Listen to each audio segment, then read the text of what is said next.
Morning, guys. Keith at Crypto Bullseye. So one thing that I did promise you guys, that once the alt started pumping, I'd start bringing you more videos. And today, guys, it's going to be a quick fire round. So it's going to be short, snappy altcoin videos. Make sure you got the notification bell on because we're going to start with Jasmy Coin. And why are we going to start with Jasmy Coin, guys? Because when the Binance FUD was going on, I'd said one thing. We were in a descending wedge. Once we'd broken out, that's showing one thing.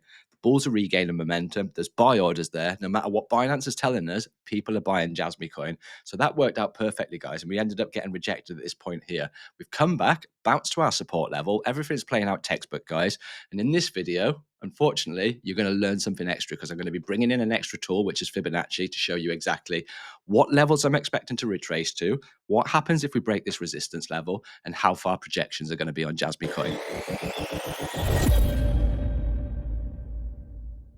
Right, Jasmy Coin currently trading at 0.01656. Is Jasmy Coin a buy right now, guys? Because I was talking in the Discord group and I was quite vocal about this trend break here from this wedge. And I took this trade, guys, and I took a 68% move to the upside, and I'd taken profits at that because I understood that that was going to be the next resistance point.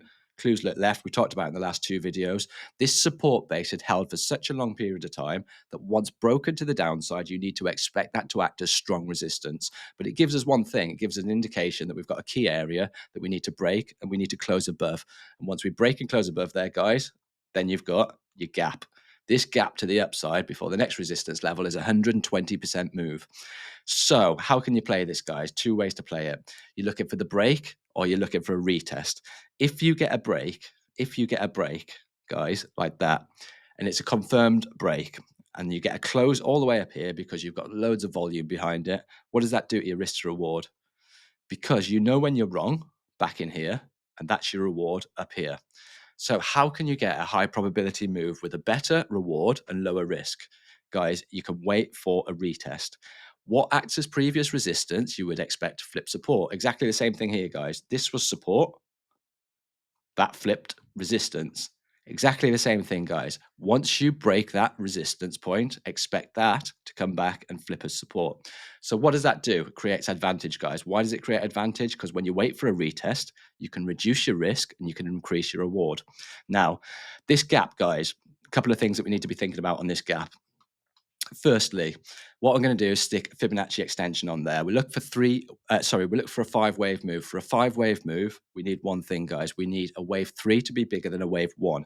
So we've got wave 1 here, and what we could do is we could stick our Fibonacci tool on there from its low to its high, back down to its swing low, and then we can look for one thing. If we get an equal measured move up here, 0.02167, and we get rejected at that, guys, that's showing that there's a chance that we're not going to get a 5-wave move. What we want to do is we want to break through this 1-to-1 equal measured move and potentially test this 1-2-7-2. Anything above the 1-to-1 is going to give us a high probability that we're going to get a confirmed 5-wave move. And the next thing that we're going to bring in, guys, is the 200 weekly moving average. This is the green moving average. And this represents our bullish and bearish indicator, guys, because once you flip the 200 daily moving average, that's when you're bullish. Once you're below the 200 daily moving average, that's when you're bearish. So we have got positive news, guys. We've taken out this previous lower high. We've put in a higher high. We've come back down. We've put in a higher low. We're waiting to break this trend. We understand that once we've broken this trend, guys, there's two ways you can play it, either the break or the break and the close. And you understand that this 1-2-7-2 is going to be our key resistance area at this midway point. Is that going to be the end, guys? No, because if we're making a 3-wave move and you're rejecting up here, then you come back, what happens? Test that as support, and then you can go for a wave 5. So that's what we're going to do, and that's what we're going to look for, and that's what I'm going to monitor over the coming days, over the coming weeks on Jasmy Coin, guys.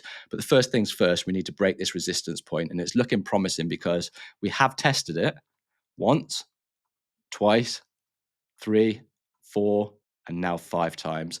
So the bulls have got buy orders there. The bulls are trying to fight at this resistance level, which is a tug of war battle here between the buyers and the sellers. And who's going to win? That's what we're looking for, and that's what we need to observe. So I've got Cardano in the next video, guys. Let me know in the comments what you want me to cover next. Appreciate each and every single one of you for all your support over the last few days. I've had a bit of a tough time from a mental perspective, but things are looking rosy again now. Sometimes we just need to refresh, have a little bit of a break. All things are good. Thank you again. See you in the next one.